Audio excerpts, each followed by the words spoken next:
Do you remember the hole in one? No, wait, was it hole in one or No, eagle? I think it was a second shot. It was an eagle. Yes. Eagle. And we don't play golf now. Oh, very that was a often, long time ago. But yeah, that eagle shot that one had to go down in history. It was. I'm glad you reminded me of it because it makes me feel good again about my golf game.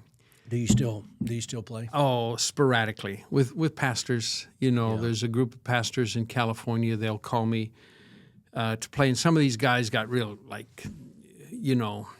we're all at different distances. So, we all drive like an hour and meet up at a course and play. So I still do that. I used to have an annual golf tournament. I called it Golf for Beirut. And we would have like a best ball tournament with different churches. And it became kind of a bragging right thing. So churches, especially some of the pastors that are very good and very competitive, or they had some really like top grade golfers in their church, they would really stack a team. And I wonder if I was there for that when you did it. Did you do it? Well, I don't know. Sometimes at my pastors' conferences in the old days. Yeah, because there was I would was take a golf tournament while I was there. I'm not Right. sure it's the same one. It would be a different one. Okay. Yeah, at a different time. But but I don't golf very, very much anymore. I went out within the last month, and there's a club there in Los Angeles. They let me golf, and I golf 5 holes and quit. So, I just did it myself. I didn't go with anybody, and just kind of a relaxing thing just to get out. But then I get my belly full and say, okay, 5 holes is enough. So that's about as much as I golf anymore. So you told me earlier, I think you said 41 years in ministry. Well, this is the 41st year of Mutual Faith. Oh, so okay. Mutual Faith Ministries was founded in 1984. So we came back from Africa, my wife and I. We had been married a year, just a little over a year. And we lived our first year, really, of marriage in Africa. Wow. And traveled from country to country. What year was that? Well, we got married in December 1983. And so we left. 1 year old. Yeah, just for reference point for everyone. We left the country 6 months after that. After our marriage. Wow. And lived in Africa and did a lot of work in the Middle East. And but I had this concept called Mutual Faith in my heart. So this was an African organization that I was working for, and I started there in 1979, full-time in ministry. In September 1979, I was I turned 22 that month after I started working there. So I worked there for 5 years and served other African leaders. But that's where I learned about nations. I learned about cross-cultural ministry. I learned about things I wanted to do and didn't want to do. And sometimes the things that were most important for me in that ministry was seeing things and learning things that I did not want to do. That was almost as helpful as things that I wanted to do. But then we came to a place where I had to make a decision because my heart was overflowing with this assignment called Mutual Faith. But it was very scary. We were living in South Africa in a town called Pietermaritzburg, just north of Durban, in South Natal area, beautiful area of South Africa, and working with this group and living in this little cottage on this like retreat. They had a retreat center. And but I had a decision to make, to really respond and go into the ministry and come back to America and not really knowing anybody or knowing how to do what I wanted to do. And I always was concerned, how am I going to feed Heidi? How am I going to feed myself? You know what I mean? Yeah. These kind of things. So you wrestle deeply with it, but it's a good kind of wrestling. Yeah. And looking back now, so this is the 41st year of Mutual Faith Ministries. And so God's been faithful, I would say, and he continues to be faithful. So tell me how, because you grew up in Michigan. Yes. And you grew up playing basketball against Magic Johnson. Obviously, everyone knows that. Yeah. You're probably more famous for that than Mutual anything. Faith. But no, I'm kidding. Yeah. But that is true. You did yeah. play against Magic Johnson. Made it in the paper together. I did, but that was, I grew up in a small town. So I lived in the country 5 miles outside of the town. And a simple life, a good life, my kind of life, actually, just simplicity. And I prefer that to this day. The life I had as a kid than like city life or like we headquartered in LA now. It's a different world, but no, I long for the simplicity of the life I had in terms of country life. So I went to a small school, but then my parents were divorced after my sophomore year of high school, and I was excelling in sports then in a small school. And so my mother moved to Lansing, Michigan, got a job there. So the siblings that were with her, I went to city schools. So that's where I played Magic. It was my senior year. He was a sophomore. Yeah. And he was like Mr. Just tell us that story. They've probably heard it, but we just need to hear it again. It's so beautiful. Well, I was playing for a school called Holt High School, and he was on Lansing Everett High School, and it was his first game as a sophomore.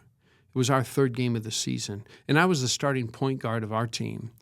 And he was like a household name as a freshman. He was that dominant in that. Now, did popular. they call him Magic already? Do you remember? I don't. They called him, I think, just Irving Johnson at that time. But I remember in the gymnasium, it was played in our home gym, Holt High School. It had double bleachers, on one side, very high, then very high bleachers on the other side. And at the junior varsity game, back then the junior varsity boys game would be first, then the varsity game. But at the junior varsity game, fire marshals wouldn't let anybody else in the building. And this was the time. Of course, this is before. This is back in the 70s. So there's no video no smartphones, no nothing. But you have all these TV stations with all the big equipment. At the end of the gymnasium. But everybody was there for Magic, and they beat us, I think, by 9 points. But and when he left the game, he shook the referee's hand. Everybody was cheering for him. As a freshman already. Well, he was a sophomore then. That was his first game. But he started, I think he had like 20 points and 18 rebounds and in one block shot. And that's how I enter the story. I enter the story through despair, destruction, and agony, So I drove the lane one time and thought I was really wonderful and sharp and quick, but white men can't jump, and I proved that. I didn't get very high, and his long arm comes sweeping through the lane, and the ball ends up, halfway up the bleachers, and everybody stands and applauds because he blocked me. But so I told my mom the next day in the sports section of the Lansing Journal, Johnson starts season with 20 points, 18 rebounds, in one block shot. I showed it to my mom and said, "Look, Mom, I made the headline." And so I learned in life early that a lot of times you take your disasters and they can mark you to move forward, that you don't live with disappointment. And I think it's something even valuable for ministry, that you don't measure effectiveness based on moments of things. You measure effectiveness based on your calling and just moving forward in life and not living with any kind of disappointment. That's good. Yeah. So how did you go, because you picked up in the beginning talking about your time in Africa and the first year of ministry and stuff.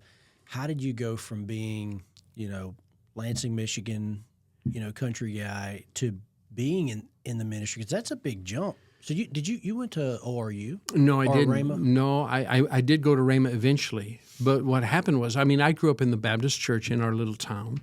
And beautiful church, beautiful people, and I met the Lord through a summer camp, actually, really, where I made a commitment strong. I was probably 11, 12, something like that.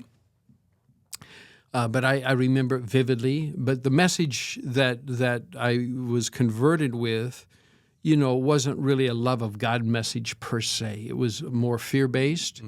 And I remember the guy, he was an old guy, he was about 45, or whatever.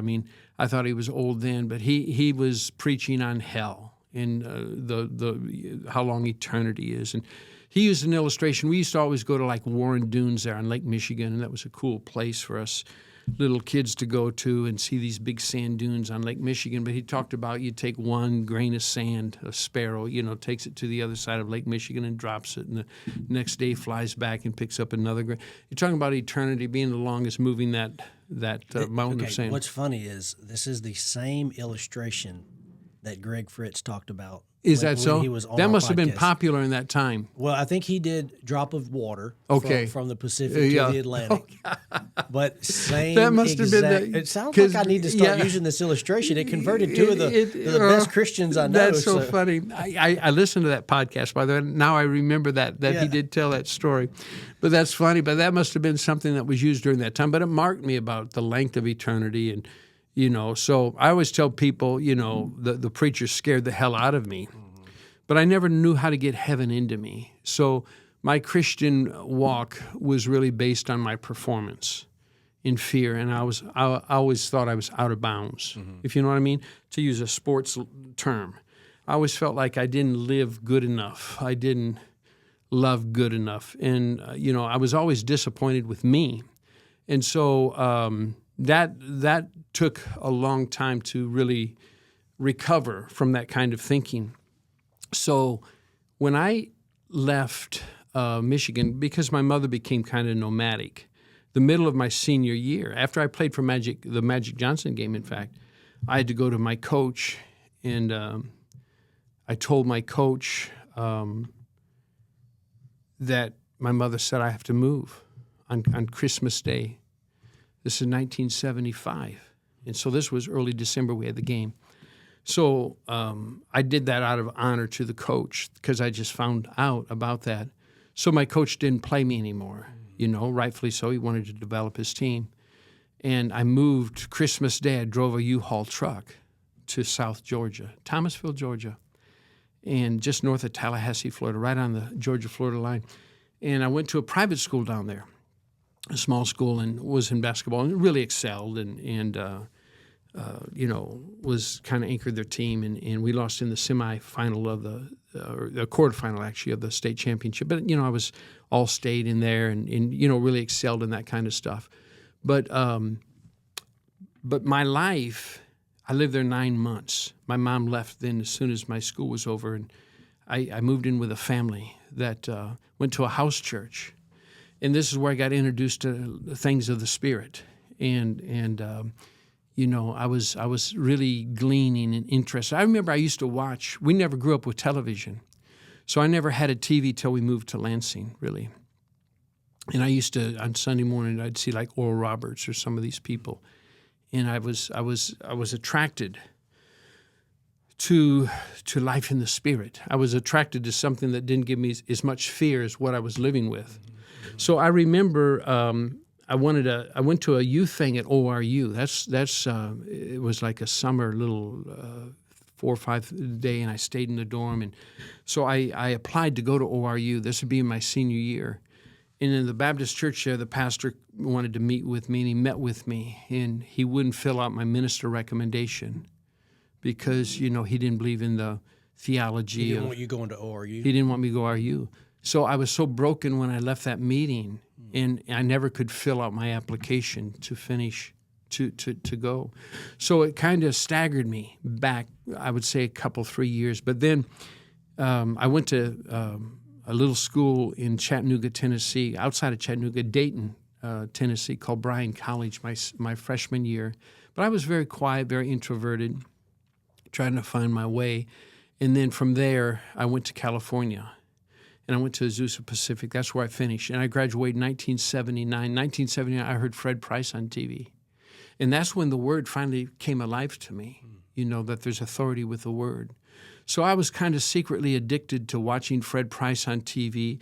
And that's where I learned of some of these other, like people like Kenneth Hagin or whatever. But that's where I learned about the authority of the Word, life in the Spirit, being filled with the Spirit. And that's when I just kind of immersed myself in a stronger way. But I was never involved in a church community that taught that stuff. I was going at that time to like Hollywood Presbyterian Church, pastored by Lloyd John Ogilvie, who was a tremendous orator and a great man, and later became chaplain of the Senate. A tremendous leader, a tremendous person, but not the kind of things that really captured my heart deeply, like some of these other things did. So how did you? Because you were in churches that weren't necessarily teaching the things that you were really feeding on. Exactly. So how did you? What was the experience where you received the baptism of the Holy Spirit, and if you weren't in a church where that was happening?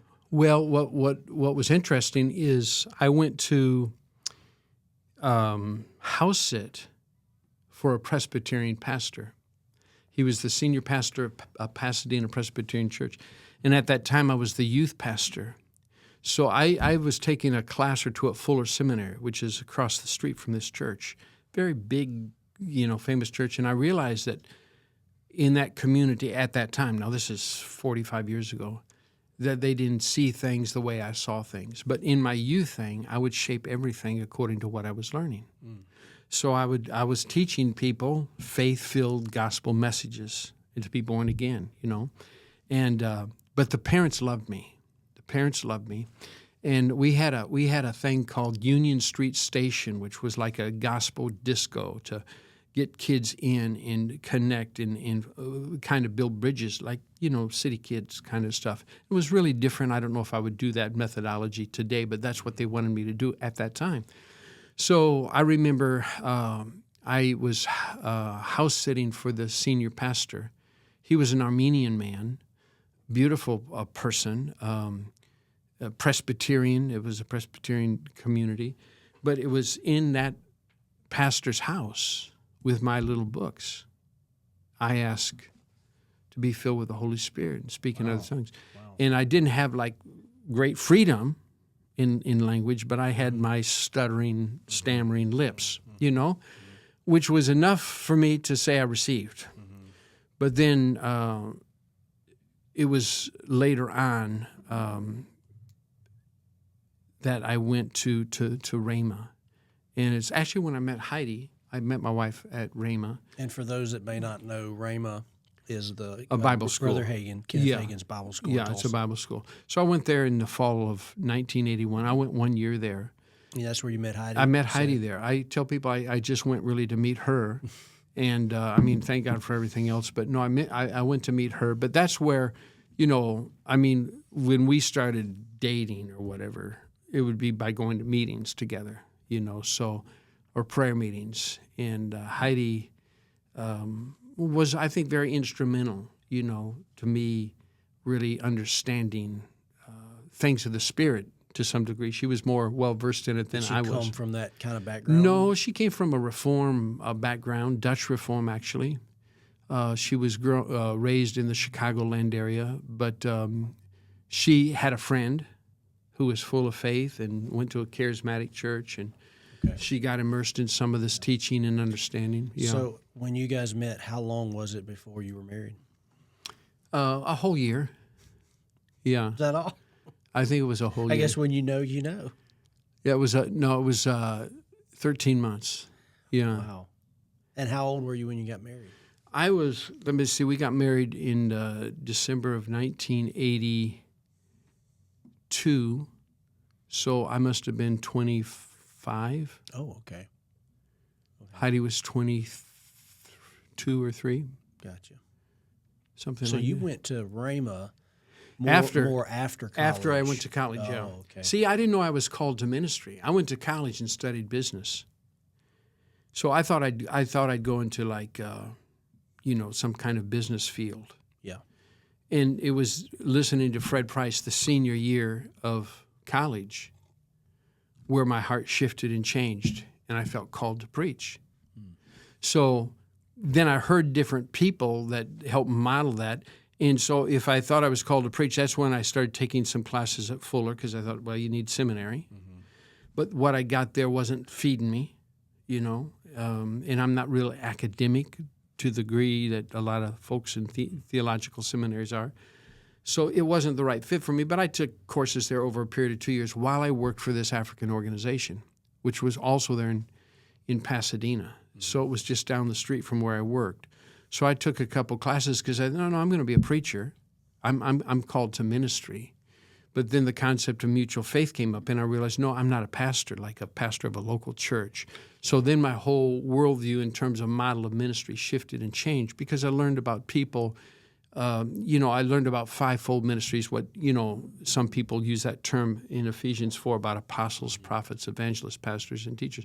And I realized my assignment was different than what I've seen. Yeah. So I had to work out, okay, what is this? Yeah. So, yeah. So I've heard you talk before at one of your pastors' conferences about the idea of mutual faith, that phrase and where it came from. Why don't you explain that to us? Just the idea, what does mutual faith mean, and where did that come from, and what is that revelation? Yeah, I think when I got filled with the Holy Spirit and got into charismatic communities and even like Word of Faith communities or the healing movements, a lot of ministries were based on people's names and personalities and callings, and rightfully so. Nothing wrong with that, to give it identity. But I never had a calling like that. So what God spoke to my heart was, while I was still working in Africa, in terms of the framework, clarified that Romans chapter 1, verse 11, Paul the Apostle says, I long to see you, writing to the Roman people. He said, I long to see you. There's passion for people. There's passion for you from me. I long to see you, that I might impart to you. Impartation. I call it impartation power.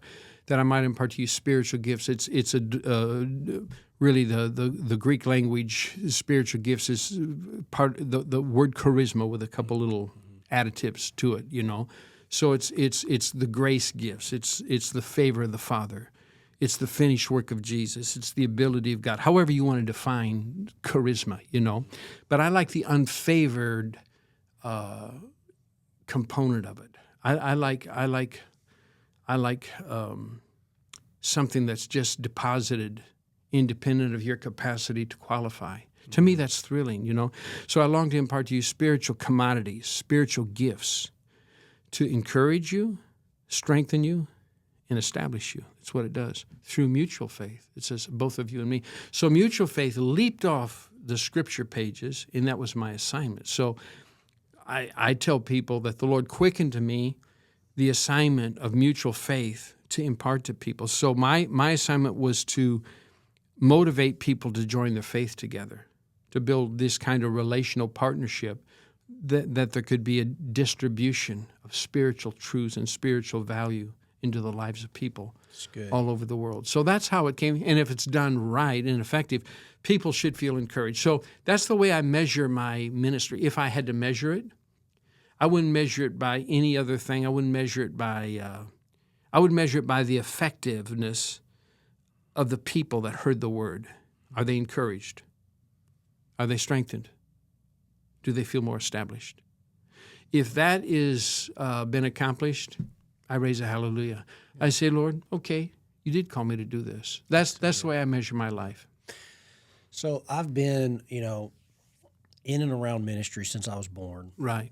In churches, big, some big churches, small churches.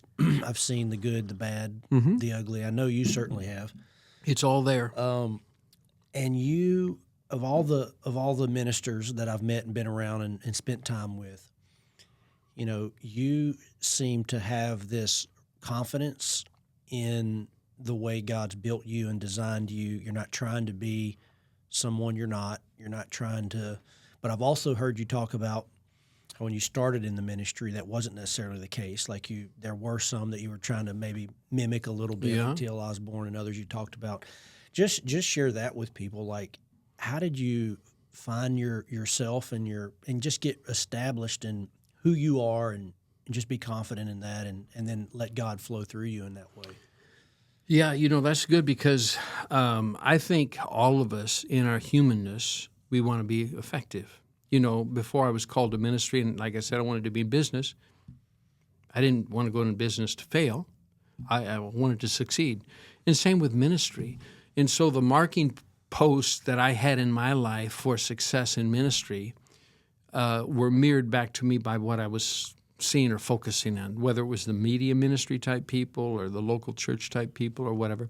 But you always want to be validated and feel like you're successful. So unfortunately, because of that, maybe it was a pure passion, maybe it was a little distorted, but I did mimic people, and I thought, well, let me try to be like T.L. Osborne.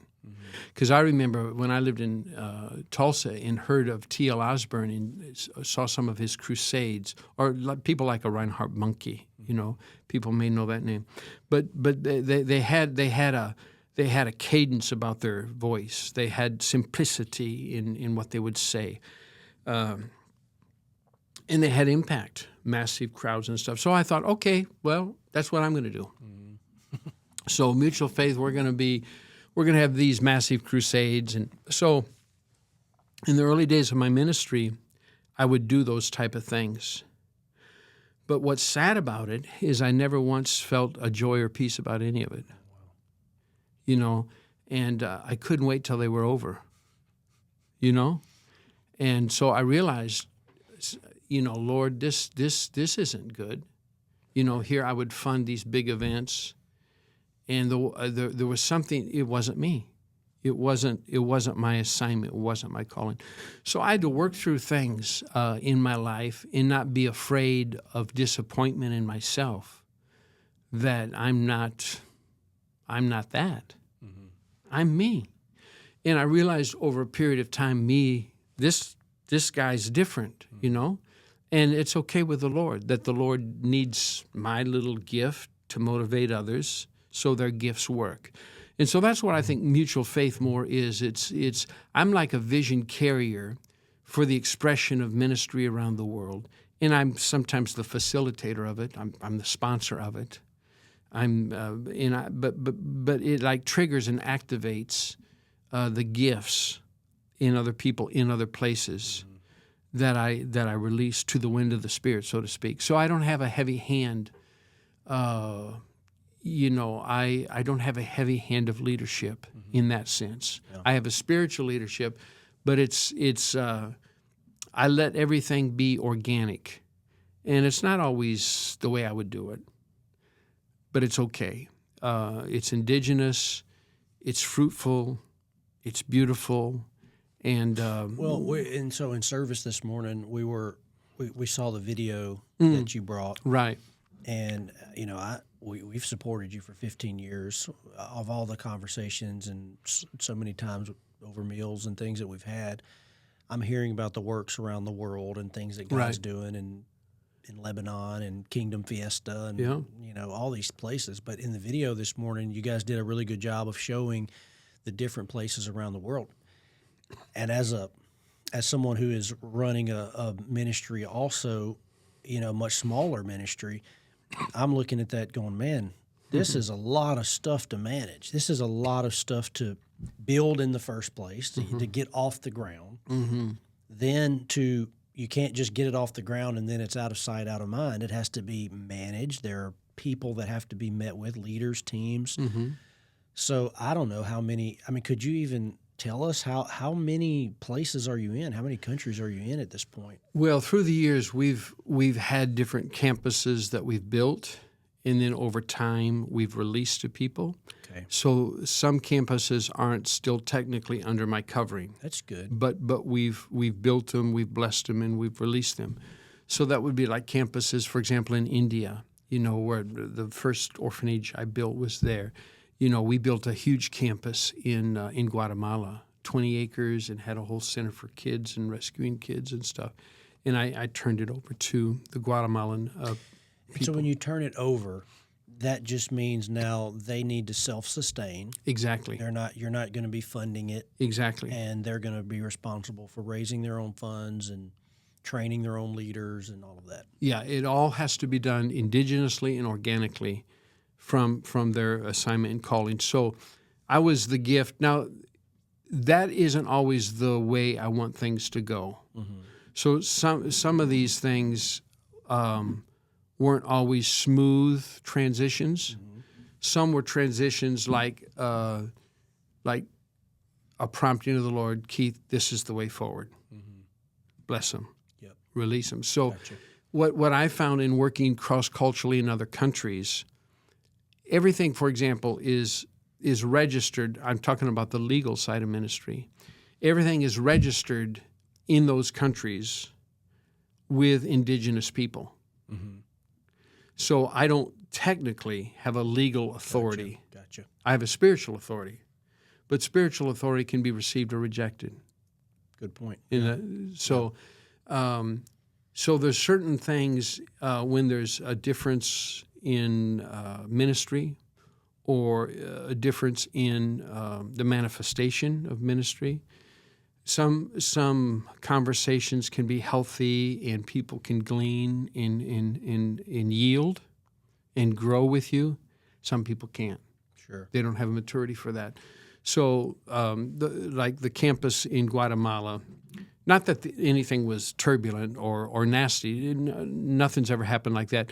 But we just came to where the season ended. Mm-hmm. Like we've sown, and thank God there's people still reaping. That makes perfect sense. So, but a lot of the other campuses that we have, even to this day, like Beirut, like you saw in the video, Beirut campus is our largest campus, our most costly campus. I'm sure a couple million, maybe 2.5 million or so now put into that campus. But the fruit of it is phenomenal. However, that being said, it's all indigenous run, so I don't run it. Wow.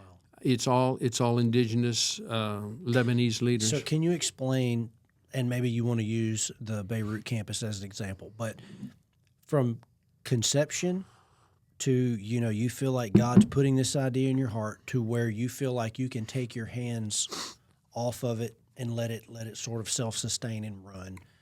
Explain your process and your mindset. And the reason I want this is because, I think you have a unique calling, and sometimes when you're in your own body, you don't maybe see it as but from the outside looking in, it's a special talent to balance and manage and juggle all these things and then have success in all these places. So I think it would just be interesting to hear from concept to you pulling your hands off. How are you doing that?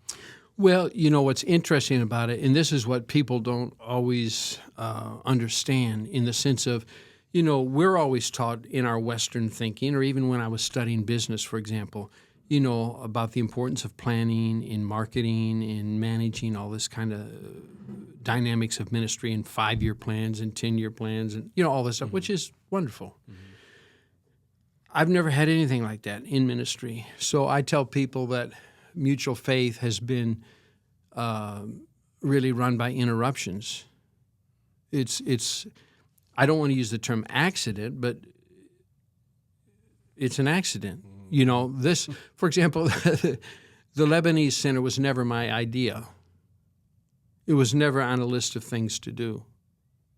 It was never a vision. Keith, there's somebody in, like a vision from Macedonia. Come help. I got involved in the Middle East because of 9/11. And I was sitting actually in Brother Sam Carr's church in Shreveport a couple of weeks after that. I was preaching there, and in the worship team shared a verse, Isaiah 30, verse 25, there will be on every high mountain and every high hill rivers and streams of waters. In the day of a great slaughter, when the towers fall. In that quick, on the front row, I had an assignment called Operation Life Cell.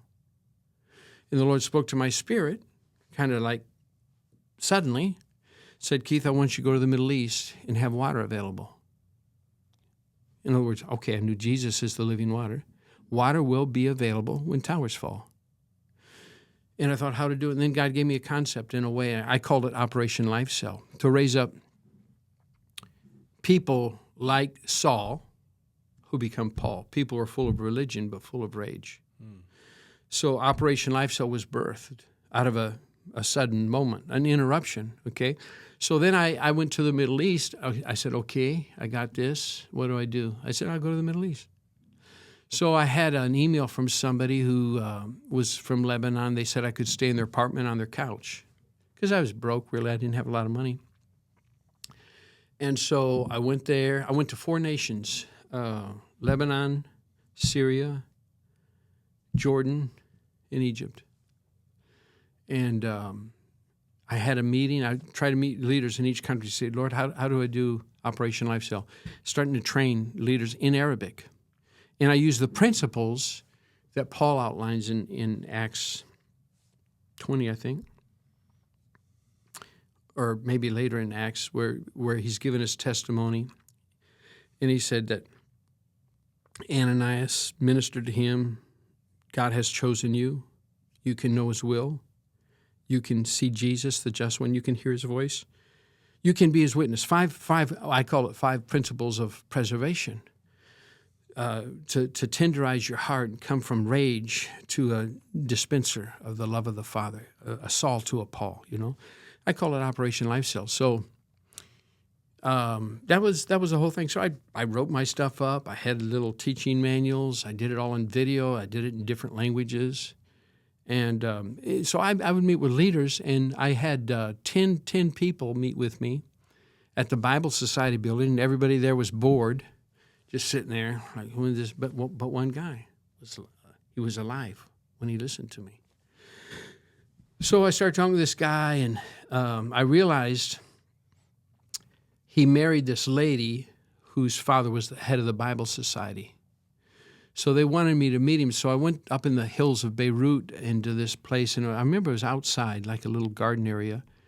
And the man shook my hand. He was a distinguished-looking man, had white hair, and shook my hand. This is like 2002, 20-some years ago. And he wouldn't let go of my hand, I remember. And he kept looking at me. He said, "I know you." I said, "No, sir." He said, "I know you." He said, "Have you been to Lebanon before?" I said, "No, sir. I've never been here." He said, "Are you sure you've never been?" I said, "I've never been." He said, "I know you." I said, "I don't know, sir." He said, "Have you done work in the Middle East?" I said, "Well, yes, sir. Many years ago, when I worked with an African organization, I coordinated a conference in 1983 on a Greek island called Egina for this organization, a ministry of reconciliation with Arab and Jewish leaders." He said, "I was at that conference." No way. I said, "Me and my wife were at that conference. We were just looking a couple weeks ago at some old pictures. We have a picture with you." No. So what's interesting, see, about seed sown is this guy is now married to this guy who liked what I was teaching, some 20 years later, from 1983 to, let's say, 2003 or whatever. And now we're in 2020, 5 or whatever. But generationally. So a seed sown in my ministry, the ministry of helps, I might add.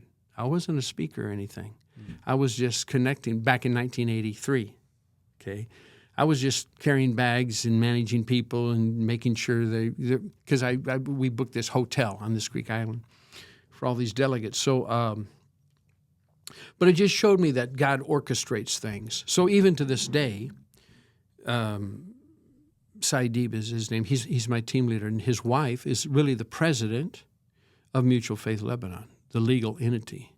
So we breaking barriers where we have a woman in a Middle Eastern country as the president, So we're just doing things to make statements to people. But she's a tremendously gifted spiritual leader and person as well. But anyway, so I started there by just doing Operation Life Cell. And I rented an apartment, a 4-bedroom apartment. I made a studio similar to this.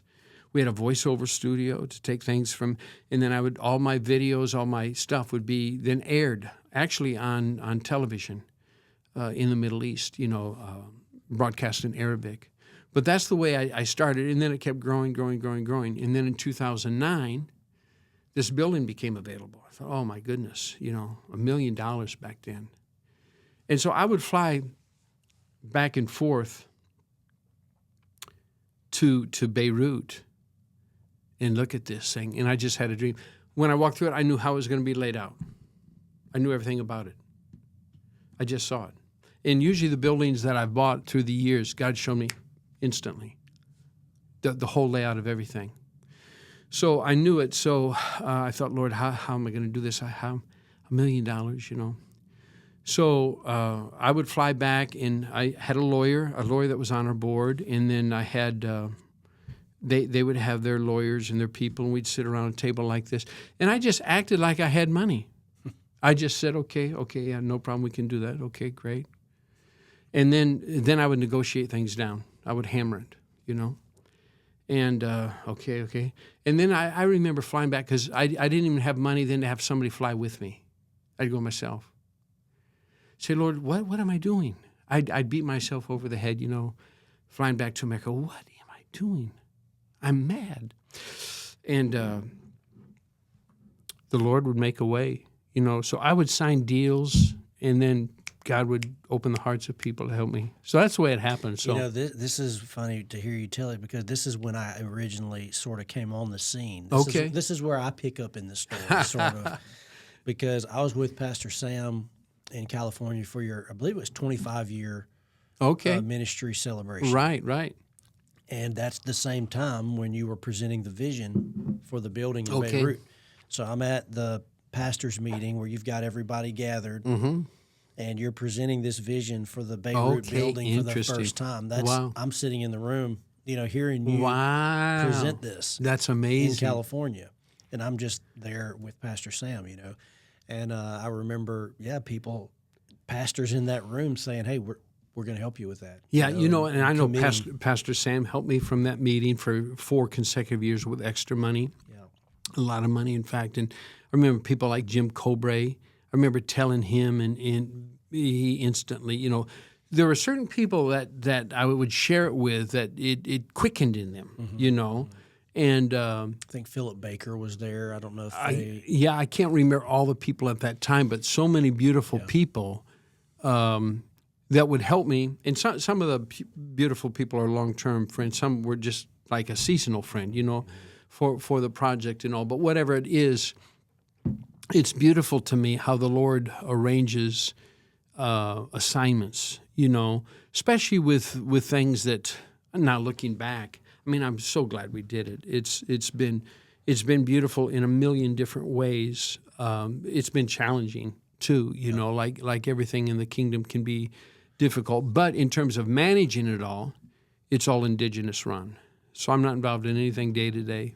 So God connects you with the right people Yes. in the area. You raise them up, Yes, turn the responsibility over to them. right.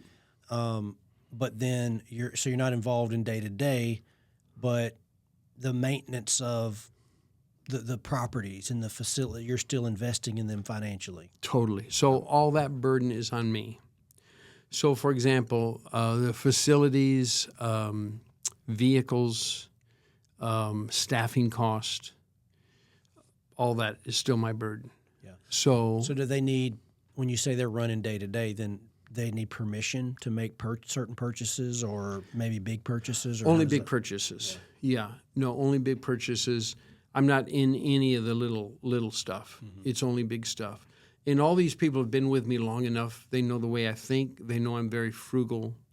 But I want them to take ownership. Oh, yeah. And then there are resources that are raised locally, that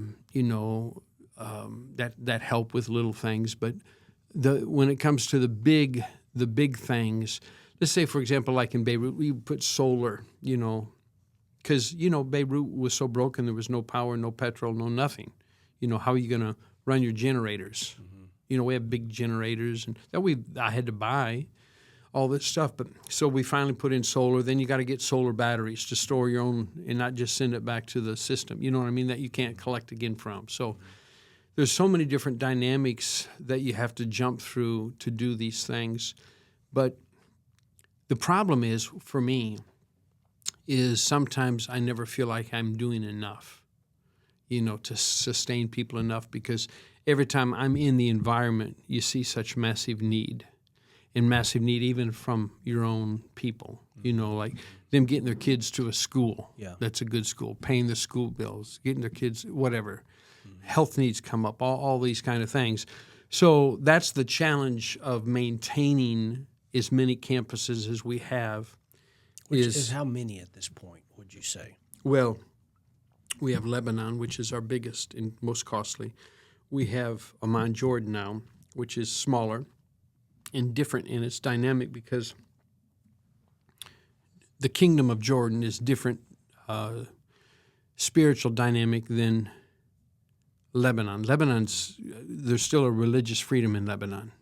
There's a lot of cultural Christians in Lebanon. So there's a different freedom there that you don't have in the kingdom of Jordan in terms of, sharing the gospel openly, publicly kind of things. It's more relational dynamic. So in each place it's a little different. But then we have like I'm going here in 2 weeks, I'm going to West Africa So I have Nigeria. I'm going to be in Ivory Coast dedicating a new facility. And then in October, by the grace of God, I'll be in Liberia, West Africa also, where we have a center. I built a center in Accra, Ghana as well. So those are all West African. In the early days of our ministry, we did a lot of stuff in East Africa, but I don't have anything present there now, per se. So the video that we saw this morning, that doesn't include campuses that you've released? No, all that is present stuff. Yeah. Everything is present. So like on the video you saw the Philippines. We have a big campus in the Philippines. So we've built a sanctuary, we've built a pastoral home, we've built an office in like media studio, because we had the Mutual Faith channel there for many years, TV channel. So we had our own studio. We have a boys' home, we have a girls' home. We have 29 kids. We call them super kids in our life homes. We have a pavilion now, which is a basketball court. Do a lot of community outreaches and events there. In fact, on the video you saw, it's where I held meetings, for the kind of the public. We have, I call it the retreat at Victory Lane that we built, just a place to bring pastors in. That's stateside, that one. Well, no, that's called the retreat at Miller's Landing. Oh, okay. We have a retreat stateside called the retreat at Miller's Landing, but the one we have in the Philippines, we call it Victory Lane, the retreat at Victory Lane. And most of these pastors that we bring in are very poor. They live in houses with dirt floors and kind of thatched homes and these kind of things. But they're beautiful people that have a very, very important assignment, for the gospel in these communities. So I like to bring them to a place where there's a nice room, where there's nice linens. I'm not talking about like 5-star America, but nice, air conditioning, good food, and just have them there for a few days. Yeah. And just feed them and just sit around the table. Not necessarily have seminars and preach all day to them, but just sit around and relate about life and have conversations, because there's a lot of pain in ministry in a lot of these places. And sometimes people lack for a place or space, or even the relational dynamic where they can be real enough to even ask a question, you know. Right. And so that's why I like the retreat idea. The older I'm getting, I like that more and more, and that's why I have one in the States. And I do that a couple times a year for pastors. Yeah. So with all these campuses and things, well, I have two questions. Mm-hmm. One is, do you find yourself launching, like you get invested in a project and that all your focus is on that and you're getting that off the ground, or are you launching multiple campuses at once, when these things have happened? Are they all happening are there multiple happening at once, or are you just all in on this one big project? When I would have a big project, I would keep it to one. Mm-hmm. So when it's like $1 million project, those projects aren't always $1 million. They always grow into, because just the build out, just like you can find in your own campus, there's build out cost of things. So $1 million project is never $1 million project. There's always the add-ons, and that's always the variable that's not often considered correctly. That can be misjudged in terms of what it's really going to take. So when I do a big project, it's very focused. But when I'm doing smaller projects that, let's say, are $100,000 or $50,000 or something like that, then I can do multiple things without being burdensome. Yeah. I just, in the ministry, I'm not very good at asking for anything, So I've always felt clumsy with that. So, and that's, the Lord had to talk me into going into the ministry by delivering me from that fear that I had to ask for things. So He helped me do that before I ever came back to America to start, that He would do it, that He would take care of the financial that He would touch the hearts of people. What happened was I was wrestling with the Lord. I said, no, I'm not going to do that. I just not going to live my whole life begging for anything. And so in 1 Samuel chapter 10, there's a cool verse that I was reading. It said, Samuel anointed Saul as king. This is in verse 22, 1 Samuel 10. Samuel anointed Saul as king, and Saul rose up, and he returned to his own hometown, and mighty men rose up and went with him, whose hearts God touched. And the Lord said, Keith, if you'll rise up and walk, you'll never have to ask for anything. Wow. I will touch everybody. So, that's the way I live. Yeah. So 41 years of walking and Just God get up and providing. go. Huh? Giddy up. Giddy up. Well, Let's, what's crazy to me, and Yeah. as I'm saying that, it's pretty crazy to me that I'm remembering back meeting you in year 25 of the ministry, and now we're in 41. yeah. Am I Isn't that getting crazy? old, or are you getting old? Which Well, one is it? I I don't want to ask that question, honestly. The beautiful thing about being in the ministry is you can just adjust your answers periodically to protect yourself. Well, I'm trying to think how old you would have been when I Well, first let me met see. you then. I'm 67 now, so I would have been, 42? 25 No years ago? way. Yeah. Well, not 25. It wouldn't be 25 because it's, Oh, it's yeah. 41 minus 16 25. minus, yeah. So I would have been Okay. 50, Okay. probably 50. See, this is how I think in terms. I go, Yeah. all right, were they my age then? Yeah. And so, because I Right. was looking at you Almost. at old then, Yeah, and now I'm 42. that's so too I'm trying funny. to figure out, am I old now? That's what I need to know, really. But You know you're in trouble when your wife wakes up and says, "Honey, do I look old to you?" it's a And little- you say, "No, dear. You've never looked so good, but my eyes have been fading." You know, kind of my thing. eyes have been fading. Yeah. That's But great. it's the beautiful thing about life and the journey and in looking back, just with thankfulness, really gratitude. Yeah. Yeah. So do you, you obviously still travel a lot with how many campuses you have, which I don't think we actually got a number. Do you Well, know there's off the top of your Philippines, head? there's Costa Rica that are active now. There's 3 in West Africa, so that's 5. There's Jordan, and there's Lebanon, that's 7. And then Life Center USA would be the 8th. So 8. Yeah. So do you try to visit them like on a particular rotation, or is it just as needed? It's usually as needed and for different events. Now, I've been going every year, for example, to Lebanon.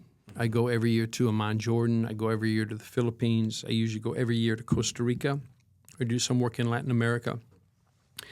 Africa, this trip in a couple of weeks, I haven't gone there since COVID, Africa, because of all the different dynamics that happened during COVID and the different shots and medical stuff. I didn't want to jump through the hoops. So, but I'm going back twice this year Gotcha. to Africa. So that'd be 8 plus the retreat centers. Yeah, I forgot about the retreat. Yeah. 10. Well, yeah, the other retreat center in the Philippines is on the same campus, though. Okay. So, but yeah, with the retreat center, that'd be 9. Yeah, I totally forgot about that. All right, so tell us a little bit about the stateside California campus that you've got. You guys have a church there that your son Josh is pastoring. Yeah, which is totally different. It's not part of Mutual Faith, but for many years, because sometimes I don't do a very good job explaining what Mutual Faith is and what we do. So I was told Heidi, I said, we had what I called a mission center in California, which you've been to. And I used to host our conferences there, and it was a commercial building. And that whole story is a miracle in itself, the way we acquired that. That was back in 1996 when I acquired that facility, and it's like 14,000 square feet office facility, and it became our studio and kind of administrative hub for Mutual Faith. But I always told Heidi, I said, Heidi, I think I would like a reflective campus in America. I would like Life Center USA. I would like it in a place that's not upscale. I want it in a place that's really cross-cultural, that's got all the dynamic of the nations and languages and everything. And so so I can show people in America what I do overseas, and then build relationships with cross-cultural ministries and give people a space in America where their gifts and ministry expressions can excel by being a hub or a covering for them. So back in 2013, this place became available, and it was a miracle. Again, to get it was $2.35 million, and Which actually was an absurd price in a good way. I mean, Exactly. It was worth I mean, way more than that. it's 23,500 square feet, something In like California. that. Yeah. So I mean, I paid $100 a square foot. Yeah. But it's like an old cathedral, and yet it's got we made it all modern in terms of the other parts of the campus. So it's become a great space for all types of expression, from counseling people who are in trouble with the law. They need special court advice counseling. There's a lot of that stuff done there. There's different gatherings of business people. There's things from karate classes and different type of classes. We redid a park, really nice outside park. So it's a kind of a playground, but it's in a village called San Fernando, which is probably 92% Latino. So there's a lot of illegal populace is there. So there would be consulates coming there and utilizing the space to meet with people, just to help people process papers or whatever. So you have a lot of dynamics, and so my son, who's a pastor, his name is Josh as well. He took over for Pastor Will Strong, who was my pastor. But Pastor Will Strong really helped me in getting this, because he was always renting a facility. But he said, Keith, if you buy this and have this, he said, I'll move my church there, and I'll pay you all the rent I was paying where he was at. And he was paying like $7,500 a month or something. Wow. And but in California, that's like cheap, for whatever. So anyway, I had cash flow, I guess is what I'm trying to say. So suddenly, to take the step of faith to buy this, I at least had some kind of revenue stream to help me manage what I had to carry. Yeah.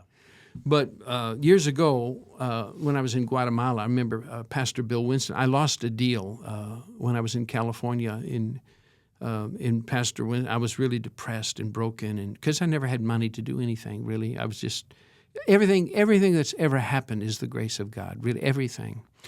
But Pastor Winston told me in my disappointment, I was introducing him to missions, and he said, "No, the covenant's with the land." He said, "You're going to get the land."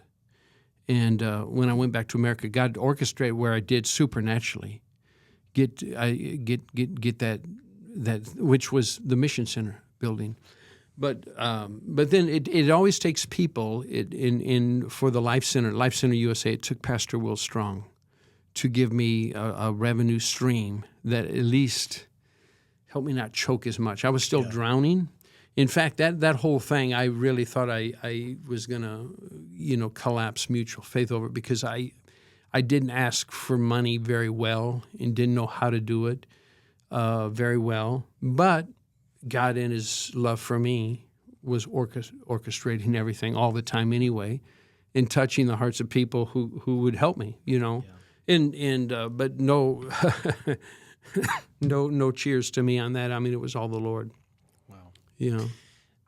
I have a lot of friends in ministry in different capacities, and I've spoken to a lot of aging ministers, and I'm not saying you're in that category, at all. But one of the challenges that I've heard them talk about is, well, I've had this relationship with this church and this pastor for so long, and now that pastor is aging as well, and so retiring, right? And maybe their successor, which could be a son or a child coming up, and so then the relationship changes with the church. Maybe they don't know me as well, and all of that.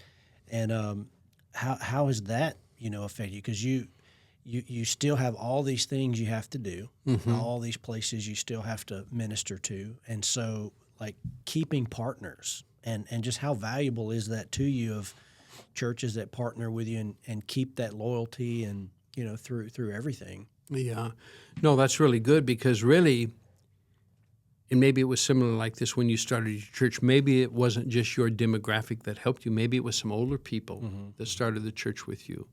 So when I started Mutual Faith, it wasn't people who were 25, like I was 25. All the 25ers I knew were broke, just trying to make it, and trying to figure out life. So it took the generation ahead of me to see that I was carrying something and believe that, But that's what the Lord said it would happen. If I would walk, people would see I carried something. And he would touch the hearts of people to help. So it was the older generation. It was the generation ahead of me that financially gave Mutual Faith strength in the early days. And even a lot of times, in a sense, still to this day, it's people that are even older than me that are helping a lot. But like you say, a lot of these beautiful people have gone to be with the Lord now, or they're deciding how to manage life, or their circumstances have changed. So there's not always the same sufficiency in terms of cash flow or money available. So, yeah, that's been a challenge for us, particularly with churches that are turned over to a younger generation, or maybe somebody that doesn't know me or hasn't experienced my gifting in their environment or whatever. And so they don't have a same attachment or attraction, or sometimes the methodology, I think, has changed in the younger community where they don't support people monthly per se. They support like a concept or an idea and a project kind of as a big push and do something wonderful and big, but they don't commit to like the monthly type giving. So I think the worldviews of people have changed in some senses. And I'm not saying that it's bad, but I'm saying for organizations and callings like my calling, the sustaining part of ministry is there's got to be a consistency to it. So you can't plan just with a big gift somewhere now and then. And that's what we were talking about this morning during the offering with partnership. Exactly. Yeah, and what you shared was so beautiful. Yeah, very powerful, and it's so true. It's so I have to plan still. I mean, you always want to plan according to your heart, but you have to manage it with some wisdom. You don't want to collapse anything. So, and you can only really do it with a consistency, planning with consistency. But it's been amazing, I know, for you to watch how God is, regardless of that, the partner, that God seems to always come through for you. And I marvel. Just the financial miracles. I marvel. Every year I marvel. Because I can be disappointed when I see something, or somebody's left, or somebody's departed, or somebody's passed away, or somebody doesn't have their church anymore. I think, okay, now I'm not going to be invited there anymore, or I'm not going to have that church partnership anymore, or whatever. You can have these natural, carnal, selfish thoughts, really, instead of saying, Lord, the Mutual Faith is really your deal anyway, and so I'm going to keep walking. I'm going to keep walking, and you keep touching. And that's all I can do. Yeah, that's good. Because I'm not a salesman in this. And if I have to sell something for $1, I don't want it. I understand. I understand. Yeah. Let's talk a few minutes about some of the current events. You have such a good grasp on what's happening in the Middle East. You spent so much time there. You have people on the ground that are trying to do ministry there. You mentioned some of it in service this morning. First of all, I wanted you to expound a little bit on, in service this morning, you had mentioned Christians that were being persecuted in the Middle East. Can you explain that a little to us and maybe tell us some of those stories that you were referring to? Well, the dynamics are so difficult. And, for example, in Lebanon, our main center, the Middle East Life Center, is in the heart of Beirut, Borj Hamoud. It's a beautiful campus. Very, very fruitful, very, very thrilling. But a lot of our ministry in recent years has been really helping Syrian refugees. So probably 1 million plus Syrians have come into Lebanon, fleeing the civil war type thing. But and then a lot of them come actually into Beirut. Some of them can't get away from the border because they don't have papers or documents. So they're kind of in a holding zone in these refugee camps. So we would go to the refugee camps and do ministry, and it's very risky. You sit in these tents and sit on the floor, and you have your little coffee, and you do your Bible stories and just share the love of Christ. So I've done that many times and different pastors that I've taken there have gone with me, but we would have a team that would be stationed there. And so then a couple years ago, we rented a little campus. It's like an old restaurant. It's like a 3-story building. There's apartments on the second and third floor. And so then we'd have team members like from Egypt that would come up and manage some of this ministry, and then some of our Lebanese leaders would stay out there and live out there. And we're working with all these refugees. They're all Muslims. And they would come in and for coffees, and they would learn about Jesus, and we would play praise songs, and it was unbelievable. So your praise songs you'd play live? Live, Okay. yeah. And so, but then you would have some of these people being threatened internally. There would be like spies coming in, acting like they're Christians, but mark the families, and then go to the houses and threaten the families. So you never knew what you were dealing with. It's that kind of difficulty. But then what happened here, like a year ago in the war with Hezbollah in Israel, and the arms coming from Iran over to Lebanon. Iran was kind of controlling Hezbollah, who controls Lebanon, and going through Syria. There's so many dynamics of this mischievousness that you never can fully figure out. But I remember there was the explosion of these pagers, like my cell phone, for example. And one of our people, a wife of one of the guys who was somehow connected to the Hezbollah community. But see, that's what's difficult, because in Lebanon, even the Hezbollah party, won the prime ministership, so the dynamics are so different in terms of understanding what words mean. But I mean, she opened this pager and it exploded and like blew her face off, I was told. She died the next day. But you have the things that like affect your personal dynamics. So yeah. What were these pagers now? These were getting mailed to people? Well, pagers, I think this is the thing about war these days. It's all with technology. It's all with drones. It's all with, it's not like the old days. You line up a bunch of soldiers and go into something. Yeah. Everything's done with systems that, and so somehow the pagers that Hezbollah people were all using, somehow the government of Israel or whoever activated those explosive. And it killed a lot of people and injured a lot of people. Wow.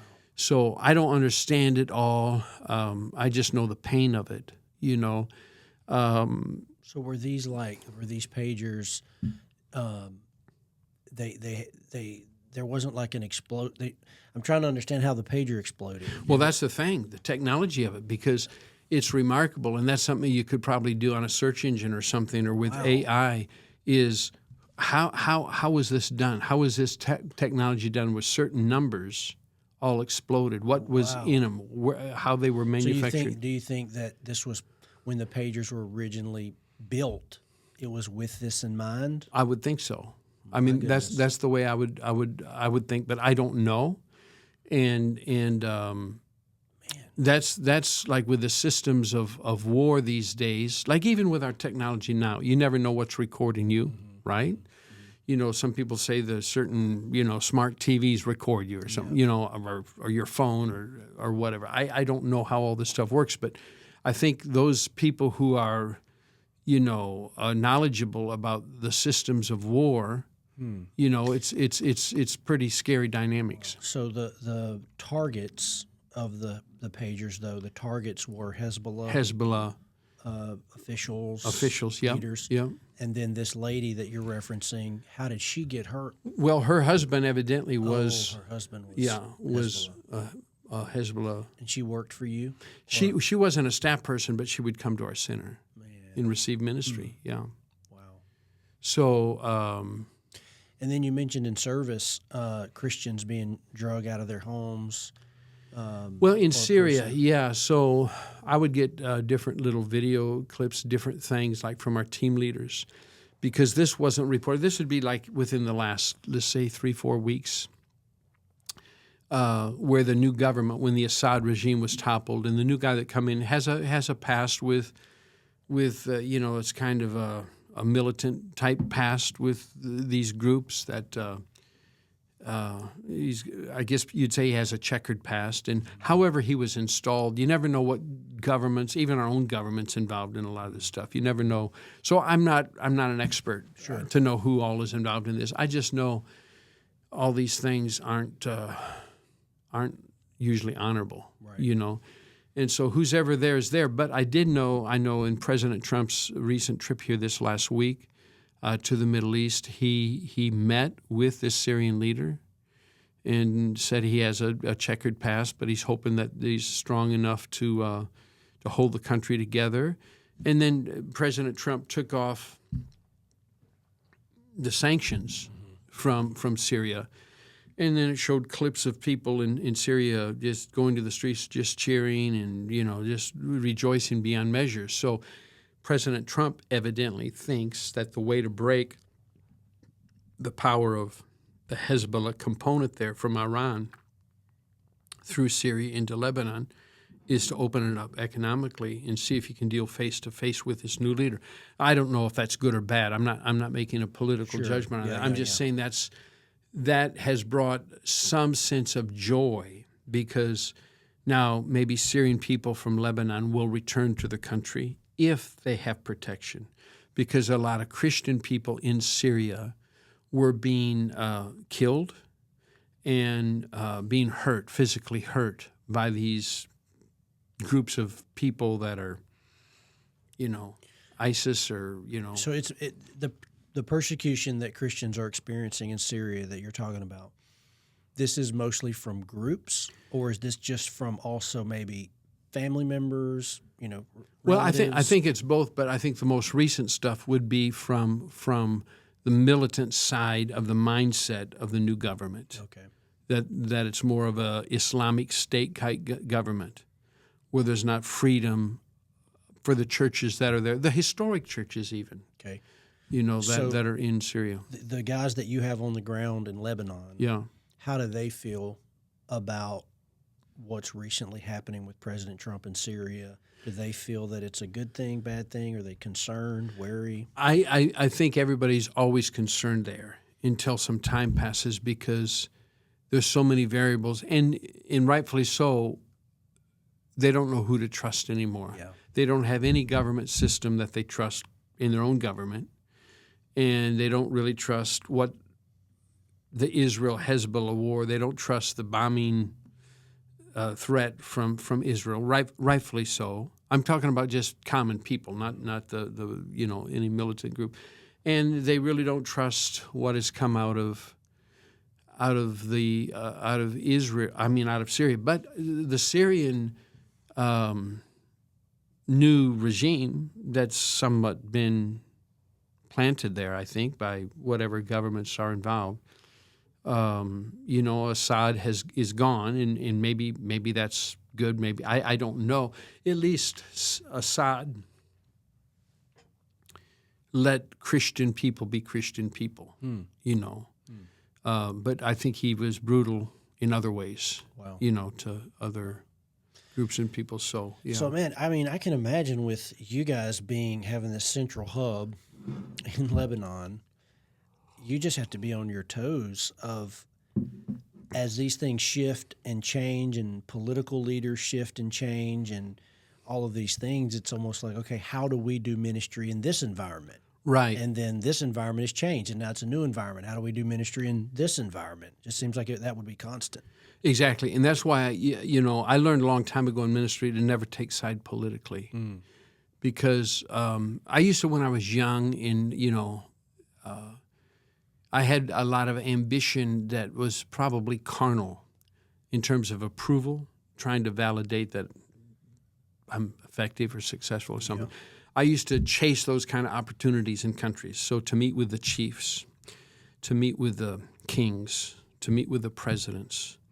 And I would take those meetings and go to the dinners and whatever. But I learned from an experience, you know, actually in Latin America, because God gave us favor with a man who won the presidency, and we were his friend before he won the presidency. His name was Jorge Serrano.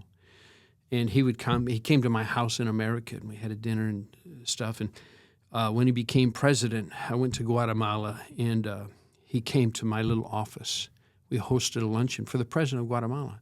They had all the security, all the, testing the food. They had helicopters circling and everything. But I learned from hosting a pastor's luncheon with a lot of the pastors and some of the mega people back in the day. I noticed they were arguing among themselves at the table. It was all political angling, you see. And then what happened was this president was run out of the country.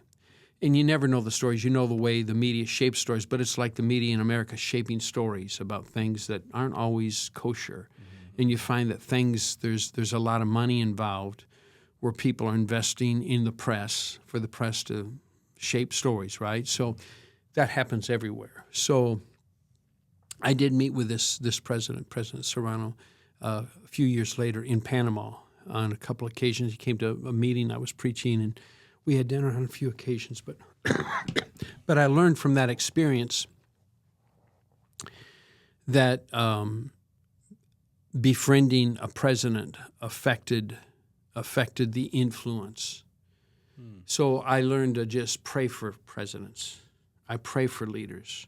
Yeah. And if I have a friendship or a relationship, I don't make it public because it affects the way other people receive from you. Yeah. And so when it comes to like Middle East stuff, I don't crave doing that anymore. Now, when I'm in an environment, I always honor political leaders and pray for political leaders and thank God for them.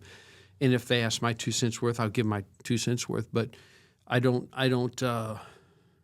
immerse myself. Sure. Yeah. And I find even in America with the complications of our own system and what's real or not real or what's truthful or I have my own opinions of everything, but I usually just preach.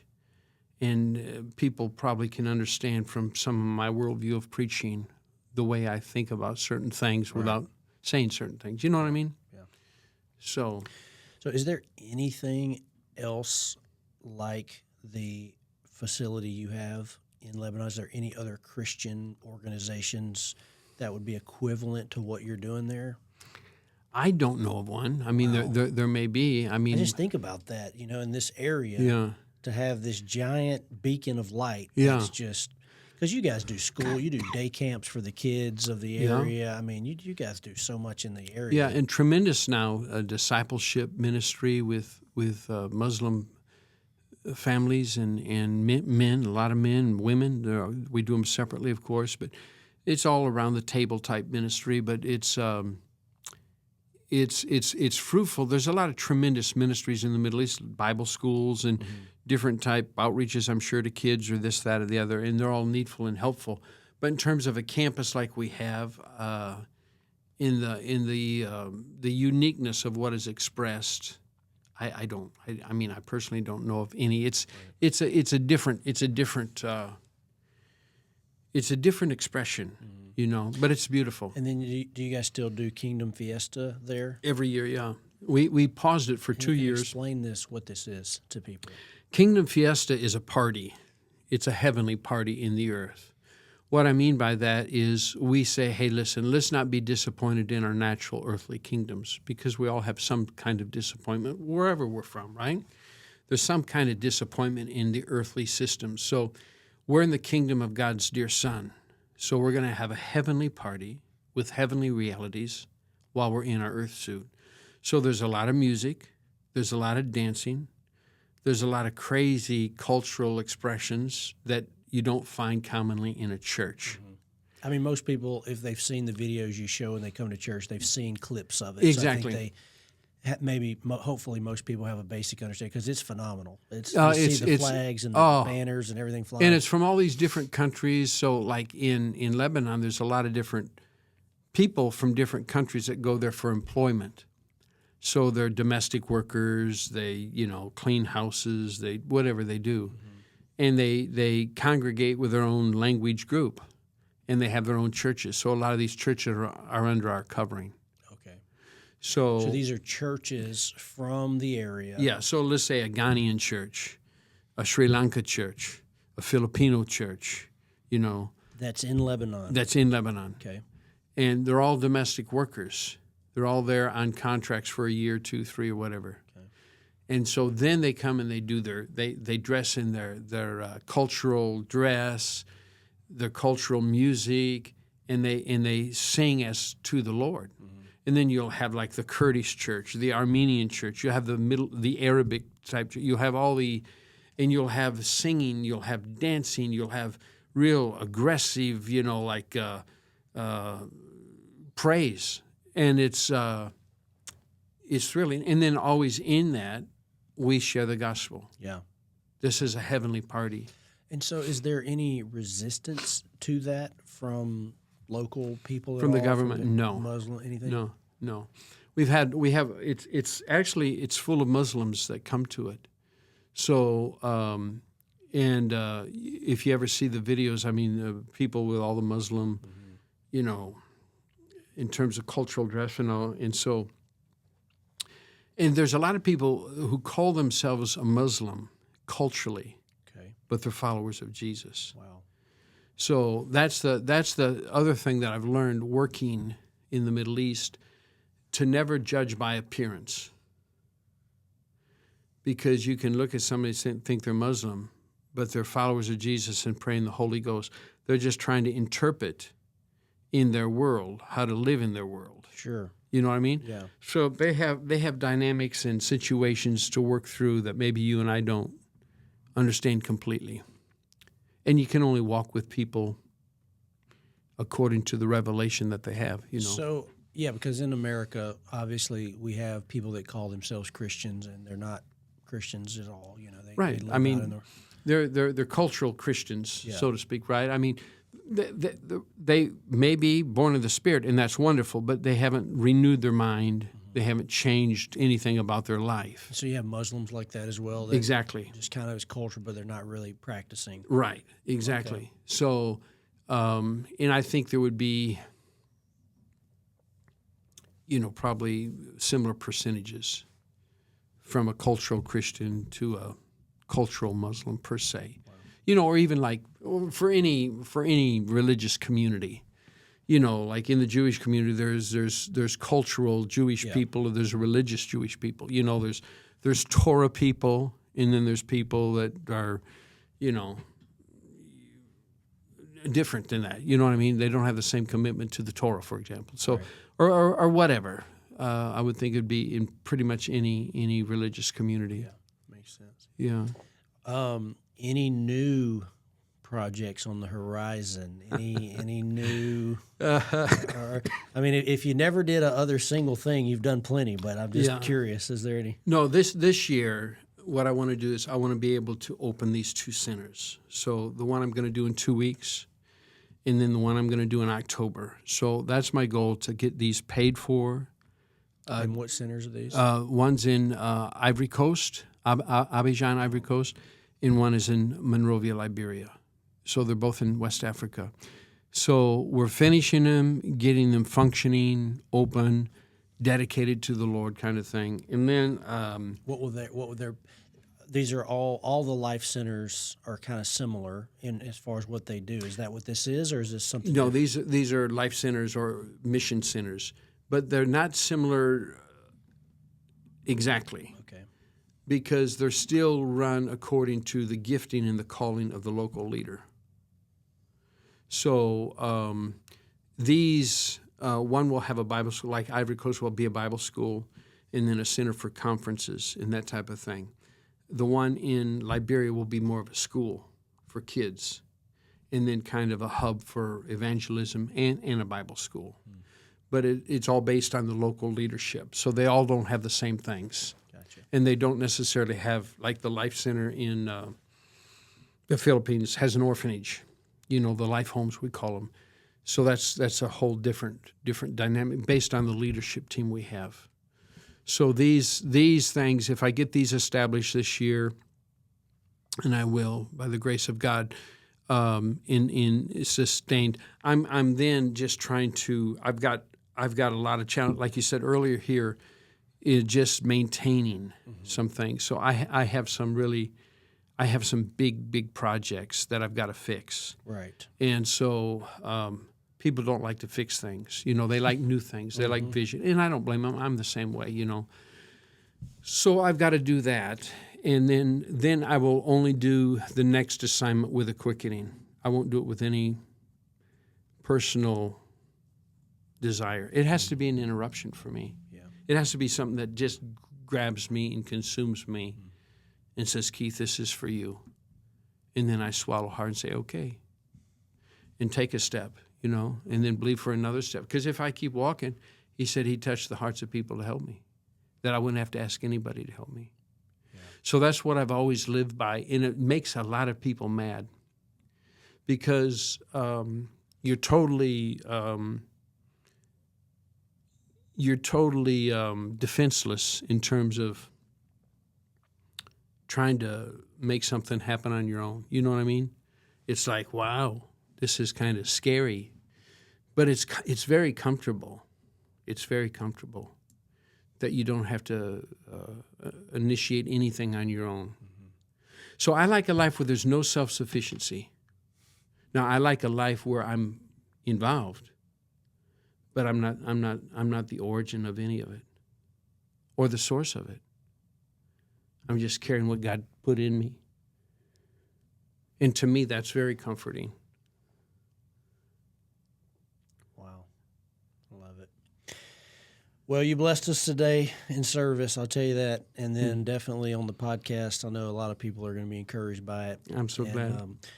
We're glad that we got to see the other side of Brother Hey, Keith. listen, please always tell that basketball story and make people think to themselves, that guy had to be really good. Yeah, it's one of my favorites because I feel like I sort of know Magic Johnson now. You know, I think we're almost friends, basically. I always tell people Magic would never be Magic without me. You know, Yeah, he needed the Keith Hershey. He needed the losers in his life to be a big time winner. Yeah, this story gets forgotten, but that block may have been the exact moment where he got the nickname Magic. It was just so Let's special. just say that is the truth. I'm pretty sure it Yes. is. That's funny. Thank you, Brother Keith. Yeah. Appreciate you. Listen, Love you. enjoy All right. very much.